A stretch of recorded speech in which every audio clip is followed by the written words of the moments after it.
अस्सलाम वालेकुम friends, welcome to my channel. आज हम पॉलीगॉन टूल को यूज़ करते हुए एक फ्लावर बनाएंगे। पॉलीगॉन टूल से फ्लावर कैसे बनेगा ये जानने के लिए वीडियो को एंड तक ज़रूर देखिएगा। वीडियो को स्टार्ट करने से पहले अगर आप हमारे चैनल पर न्यू हैं तो चैनल को सब्सक्राइब कर दीजिए ताकि आने वाली हर नई वीडियो की अपडेट आपको मिलती रहे। मैं पॉलीगॉन टूल बनाऊंगी। पॉलीगॉन टूल को हम शिफ्ट की के साथ प्रेस करते हुए बनाएंगे तो सब साइड्स वो इक्वली ड्रॉ होगा।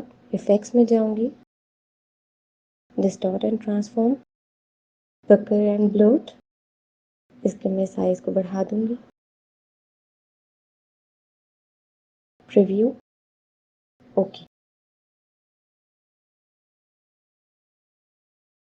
मैं ग्रेडियंट को यूज़ करते हुए कलर ऐड करूंगी। ग्रेडियंट टूल को कैसे यूज़ करते हैं ये मैंने वीडियो में बताया था। अगर आपने मेरी वो वीडियो नहीं देखी है तो मैं उसका लिंक डिस्क्रिप्शन में दे रही हूँ। अब मैं इसमें स्ट्रोक डाल रही हूँ।